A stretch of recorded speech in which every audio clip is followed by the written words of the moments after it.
welcome Soosan Jacobs. Soosan is director and chief of Dr. Aggarwal's Refractive and Cornea Foundation in Chennai, India. Soosan, thank you for joining us. So thank you, Carlos. We want to ask you about the situation right now in Chennai and how are you living this COVID infection and the resources you are taking about. Yeah, so Carlos, India has a very unique position in being, a large country with a huge population. Our first case had come at the end of January, and that was a patient that was actually a medical students, a group of 3 medical students who had come back from Wuhan. And one of them had turned positive, and that was in a state in actually my home state, Kerala. I practice in Chennai. I've been a resident of Chennai for many years now. I'm originally from Kerala, and these 3 students were from Kerala. And the Kerala government, I must say, managed it beautifully. They quarantined them, and everything was because the Kerala government had experience with the previous virus outbreak last year, which was the Nipah virus, and they were very good at it. They already had the entire experience. It was managed very beautifully. And since then, we've intermittently been having infections reported with patients, mostly with a travel history or contact with someone who's had a travel history. So the community spread, I don't think has happened so far. It's not really sure to say about that because the number of testing that is done is limited, but hopefully, and that's where we're keeping our fingers crossed that we have still not reached that phase. Now, the government response has also been very good, right from the state government where I am, and that is Tamil Nadu, and the central government. They've basically, I don't know whether you've heard about this, but on Sunday we had a curfew for 1 day, which was appealed to by our Prime Minister, and the entire nation completely followed it. This was followed on Monday by a lockdown of about 75 districts where there were positive cases. And starting from today, we've had a complete lockdown of the entire country. Now, this means a lockdown of 1.3 billion people, and that's huge. That is really huge. Our deaths are currently at about 50 in the nation, and we've got a total case count of infective cases of about 600. So we've done this quite early in our progression of the COVID epidemic or pandemic in our country, and hopefully this will help control it in our country, because if it goes out of hand, you can imagine what is going to happen. Similar to all other countries, this is of course the worldwide scenario right now. So is people taking like seriously? They understand how big is the situation? Well, yes. I think with the Prime Minister's address yesterday and also previously, people did have kind of realized the seriousness of this, and everyone is following the rules. Of course, there are a few people here and there, as in every country, who still do take it lightly and go out on the streets, gather in groups. They are the ones now we really need to address further to, and try to make them understand the importance of this lockdown. What about Aggarwal Hospital? How many surgeries usually you perform by day, and what are you doing right now? Well, our surgeries would be around, in my center, it would be around maybe 60 a day. In all our centers together, it's going to be much more. But we've closed down elective surgeries completely. We are running now on emergency only mode, which means we see only emergency cases. OPD as well as theater. There are no scheduled cases happening at all, and I really think that is the right way to do, because of multiple reasons. You decrease the number of patients coming, you're saving that precious personal protective equipment for when it's going to be needed later. You're encouraging social distancing and everything of that, which is so crucial right now. So what considerations do you have right now at the operation room? Do you have any special like situation? We haven't yet had any emergencies so far, luckily, we haven't yet, and in our center, we haven't yet had any emergencies. In our, in Chennai, we have a huge number of branches. So all the branches are closed, and it is the main center where I work, which is currently attending to emergencies. So patients come here. There is a triaging system right outside. Of course, right now also there are patients who come for non-emergency reasons as well. We have a very strict triaging system at the entry, which is by the administrators, and they ask the relevant questions: fever, cough, history of travel, and everything else, and also try to determine if this is really an ophthalmic emergency which needs to be seen. And once that is done, they come in, and a history is taken. And then we do a very quick slit lamp examination, and if required, any other investigations that may be required. So do you have any concerns between all the societies in ophthalmologies, or you are just following your own system? No, the All India, this is a system which we started, once the things started getting serious. We initially started off with smaller measures, in the sense we educated our staff, we educated our patients about what precautions to be taken. We,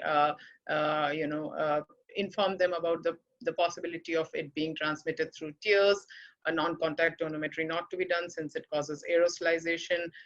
Even our staff has a habit of, or all staffs everywhere, I guess, they pull the lid and put the drops, the dilating drops or whatever. So we educated them that is not to be done. The tissues that the patients hold, which they use to wipe their hands, we told every patient not to put that on common areas. They hold it in their hand, and it's likely that it touches the armrests of the chairs where they sit, and all these things. So all these things were repeatedly reinforced to both the staff, the patients, and even spread among our own doctors.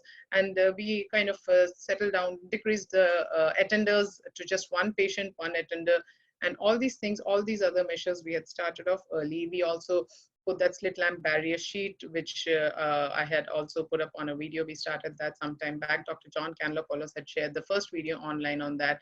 And there was subsequently a video by me as well, which I'm happy to say I've got a lot of messages saying that a lot of people did like that video and found it useful. So these are some measures that we started, and then we increased it progressively as we found the situation was getting worse and worse.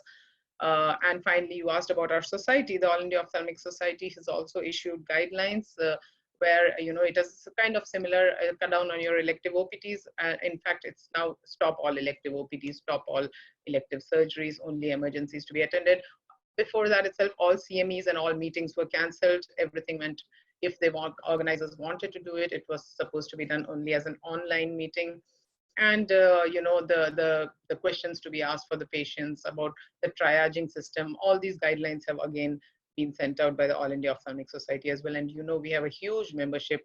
It's probably one of the largest societies worldwide, and I think AIS has been actually it's playing a very good role, even dealing with the government of India with regards to the medical requirements, the surgical requirements, the concerns of the medical fraternity. AIS has really taken a very, very positive stand, lobbying with the government and representing the needs of the medical fraternity. Perfect. What about telemedicine? Are you doing some of that? Are you planning to do it in the future?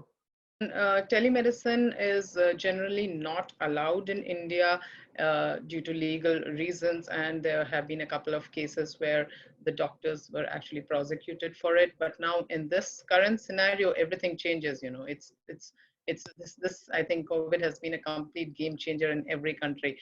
So now some of the medical associations of the different states of India have come out with guidelines as to which situations you can do telemedicine, and how you do go about it, basically. So this has been done by different states, and I also hear now that the government has come out, though I have not yet confirmed that, but that the government has come out with a complete protocol of what telemedicine involves and what you can do via telemedicine.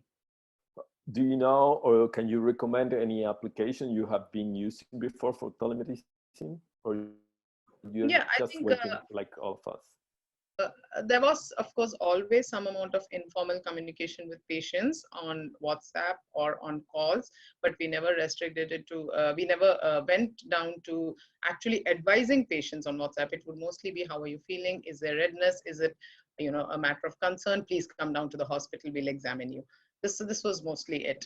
But now I think telemedicine is going to take a more serious role. Previously, it was mostly because of the legal ramifications that it implied, but now that the government is also proposing to change it, because it really is required at this scenario. I think it will be seeing much more use of it. And what I see happening is probably WhatsApp is going to be a very, very big thing, where it's going to be used. Probably some of the associations, state medical associations, have suggested that you write a prescription with a history and also label it as being done in the present scenario of the COVID pandemic. And then you write it down, and you write down the history, you write down your findings, and then you sign on it and take a photograph of it and send it to the patient, also saying that this has been done without actually seeing the patient physically, and then file it in your EMR system. So finally, Soosan, you have a huge amount of cornea transplantation and eye banking experience. What do you think about COVID and eye banks? Yeah, that's a very interesting question. The eye bank of our hospital and many other hospitals have currently shut down, and they're not going out to procure any more eyes due to multiple reasons. Obvious, of course, you don't know right now which of the deaths may be because of COVID, and you also are exposing these personnel who go out to collect the eyes, as well as possibly the attenders, the patients, and all those people to exposure to the virus. So we are not doing any collections now, though we have got some older stored corneas and scleras in glycerin, which possibly we have as usage for a dire emergency. For example, a perforation or something like that, a corneal ulcer, which requires a therapeutic, we would be forced to use those preserved grafts, preserved tissue for such cases. But right now, we're not doing no emergencies have come up, and we're not planning to use the current lot of corneas that are that are anyway not being harvested as well.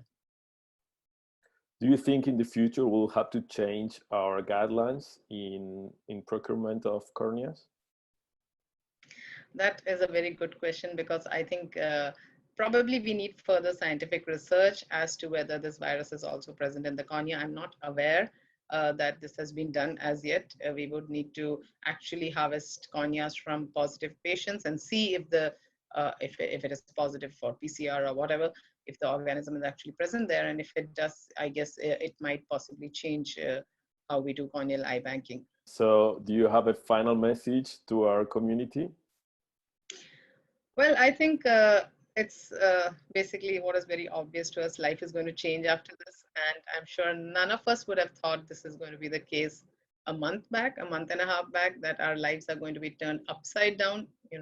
I would have much more believed that a world war actual with guns had broken out rather than a world war with viruses. I mean, not a world war, but we're all in a world war situation where this is something that I never thought I would see in my lifetime. So my message to all my colleagues is, stay strong. We've come out of tougher situations. Humanity has come out of tougher situations in the past. I'm sure we'll all come out. Stay strong, stay true, and stay together. And of course, social distancing. Thank you. Thank you very much, Soosan. On behalf of the Argentinian Council of Ophthalmology, we wish you all the best, and let's keep in touch. Thank you, Carlos. Thank you so much for inviting me.